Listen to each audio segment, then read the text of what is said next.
What's up, guys? Welcome back to Swish Life Garage. Today I'm presenting and bringing you guys another project that I have here. It's a 95 Honda Civic EX. So it does have the sunroof and it does have power windows along with the single cam VTEC motor, and this one is standard. This one up about a month ago. It does have its little issues sitting on max speeding coilovers, some 17-inch Koenigs, which pretty much are brand new, and it does have a full catback exhaust. It's a MagnaFlow.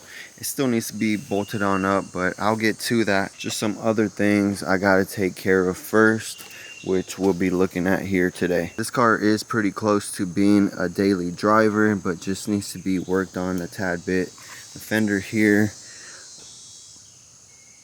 but for the year it's really not too bad at all. Take a look at the interior. Is missing the window trim here. Does have the full interior, which isn't in the best of condition, but still great overall for being a 95 and probably never having window tint. On the cluster, it does say 320,000 miles. I'm not sure if that is original. That's the foam for the front bumper, rear seats. Need some cleaning, possibly some other seats, but either way it's not a big issue. And the passenger side here, this door panel is in a lot better condition than that driver one.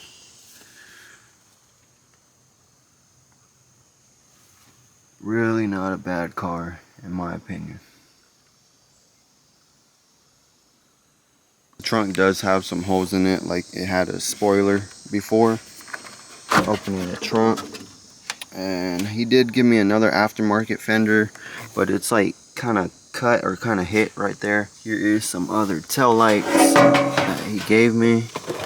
They're not new, but I mean, different tail lights either way. That's really it for the trunk. Let's go ahead and take a look at the engine. So it is the original engine, the D16 Z6, and it does have some oil leaks going on. I haven't really dug into this car much at all, honestly. It has a aftermarket, or I don't know what's going on.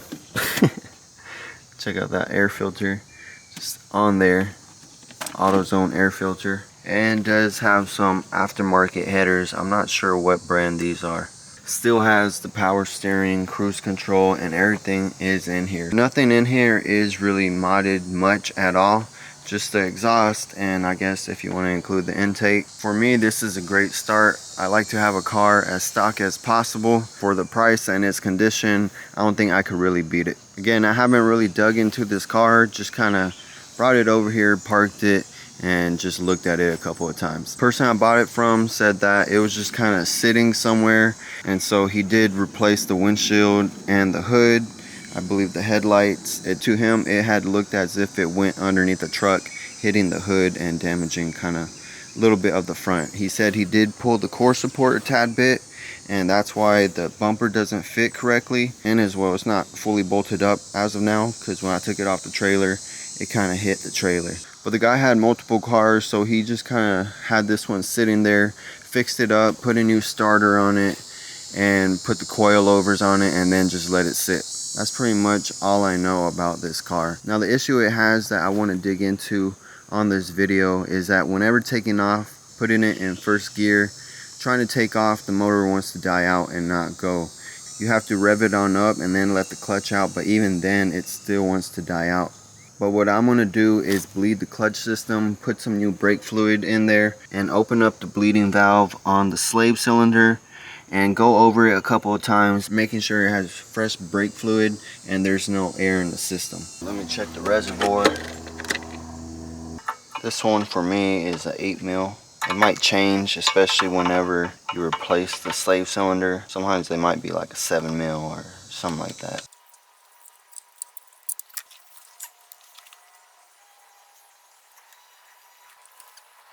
I put my hose from underneath, and as I get under the car, I noticed that the O2 sensor, the wires are just right here, so that definitely could be an issue with the car not wanting to take off right. But I still kind of think it's the clutch, but we'll take a look. You already see brake fluid going in there. I'm gonna go ahead and pour some more. Just gonna hook up on the pump.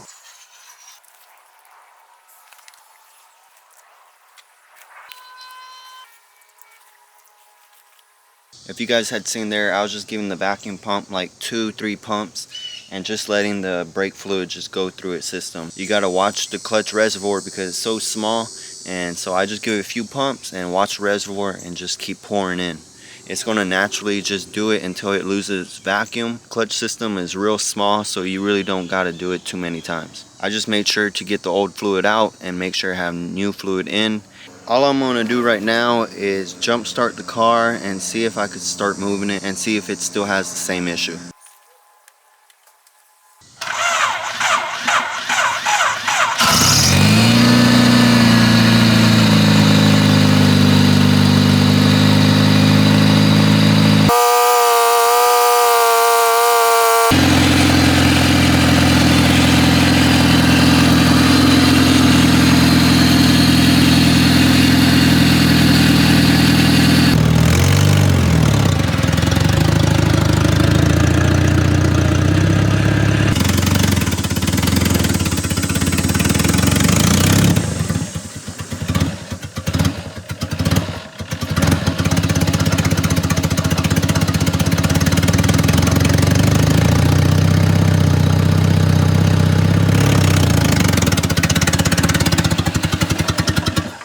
Now the other thing I want to make sure on that might be causing the issue are those O2 wires that I talked about. So I have the jack out here. I have the jack stand just in case here, but I do have it on a brick or a concrete brick.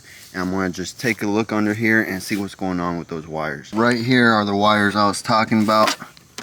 They're just pulled out of the plug. So now I gotta look for the plug real quick. I was looking for the plug for a couple of minutes, but then I thought, I think these cars only have one O2 sensor, and I had to look it up to verify, and that's actually correct. Possibly the other pipe is from an OBD2 car, and so this one is connected. I don't see any issues, and when I had it running, I didn't see any engine lights. Try to get this thing on the street and see if it cooperates.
Took the bumper off because I don't think it'll make it off the property here. There was about 2 or 3 times where it was hesitating. It wouldn't really speed up even if I like gassed it all the way.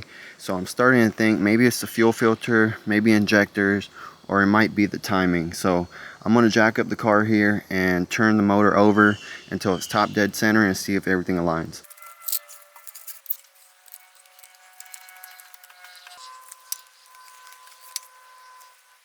So after turning the motor over, I turned it a couple of times just to make sure that I'm looking at it correctly. But these lines line up with the head, and then there's going to be like a third line down there, lines up with that white plastic. So I got everything on top dead center for the cam. And then if you guys can see here, there's the pointer for the timing, and there is no top dead center mark on that crank. It's going to be to the left over here. I don't know if you guys are able to see it, but it's to the left over there, probably about 3/4 of an inch off. So this one I'm going to have to redo the timing on it. I do see a new timing belt on here, so someone did do it. I'm not sure who did. It doesn't matter. I'm gonna go ahead and get it right though. I'm pretty sure that's gonna be the hesitation that the car is having. After that, I'm pretty sure I shouldn't have any issues.